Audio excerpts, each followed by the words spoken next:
আজকের রেসিপি কাঁকরোলের পুরের বড়া। দুর্দান্ত স্বাদের এই রেসিপিটি একবার হলেও ট্রাই করে দেখুন, খেতে দারুণ লাগে। ভিডিওটা সম্পূর্ণ দেখার অনুরোধ রইল। নিয়ে নিয়েছি কাঁকরোল, দুটো টুকরো করে হাফ সেদ্ধ করে নেবেন, খুব বেশি সেদ্ধ করবেন না। নিয়ে নিয়েছি 5 থেকে 6টা মিডিয়াম সাইজের পেঁয়াজ কুচি। এবার পেঁয়াজটাকে আমি ভেজে নেওয়ার জন্য দিয়ে দিলাম তেলে, স্বাদ মতো নুনটা দিয়ে দিচ্ছি। এবার পেঁয়াজটাকে আমি একটু লাল করে ভেজে নেব। কাঁকরোলগুলোকে নামিয়ে ঠান্ডা করে নিয়েছি। এবার কাঁকরোলের যে বীজটা আছে, ভেতরের অংশটাকে আমি কিভাবে বার করছি দেখুন। চামচের সাহায্যে এইভাবে সমস্ত বীজগুলোকে বার করে নিতে হবে। এদিকে পেঁয়াজটা প্রায় ভাজা হয়ে এসছে অনেকটা। হলুদটা দিয়ে দিলাম, দিয়ে ভালো করে নাড়াচাড়া করে নিলাম। নিয়ে এবার পোস্ত বাটা দিয়ে দিচ্ছি। পোস্তটা দিয়ে বাটিটা ধুয়ে কিছুটা জল দিয়ে দেব, দিয়ে ভালো করে পোস্ত পেঁয়াজটাকে ভেজে নেব। একদম শুকনো করে ভেজে নিতে হবে। খুবই টেস্টি। এইভাবে কাঁকরোলের পুরটা অবশ্যই বানিয়ে খেয়ে দেখুন। ভালো করে পেঁয়াজ আর পোস্তটাকে ভেজে নিচ্ছি। এক ধরনের পেঁয়াজ পোস্ত বলা যেতে পারে। এভাবে ভালো করে পেঁয়াজ পোস্তটাকে ভেজে নিলাম, একদম শুকনো হয়ে যাবে। তারপরে আমি এটা নামিয়ে নেব। দুর্দান্ত টেস্টি এই পুর দিয়ে আপনি সকল ভাত খেয়ে নিতে পারবেন, এতটাই ভালো লাগে যে পুরটা।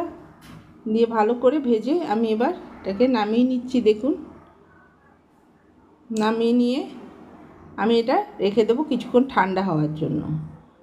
এবার ঠান্ডা হয়ে যাওয়ার পরে এরপরে এই পুরটাকে আমি এটাকেই পুর হিসাবে ব্যবহার করছি। আমি নিয়ে নিলাম, নিয়ে আমি কাঁকরোলের যে ভেতরের বীজের ফাঁকা জায়গাটায় আমি এভাবে পুরগুলো ভরে দিচ্ছি।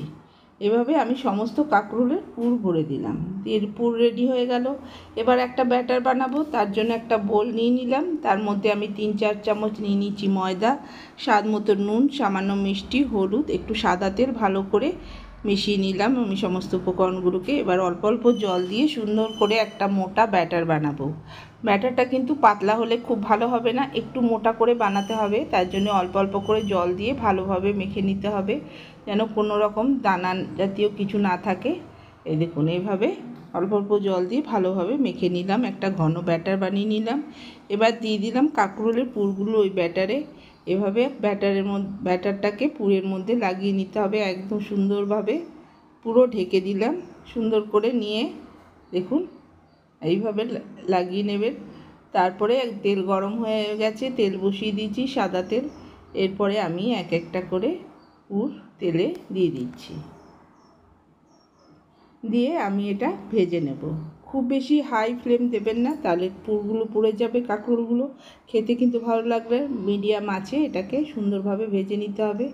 খুবই টেস্টি, খুবই মুখরোচক। এই রেসিপিটা অবশ্যই ট্রাই করুন। এখন তো বাজারে প্রচুর পরিমাণে কাঁকরোল পাওয়া যায়। ভালো লাগলে লাইক, শেয়ার, কমেন্ট করতে ভুলবেন না।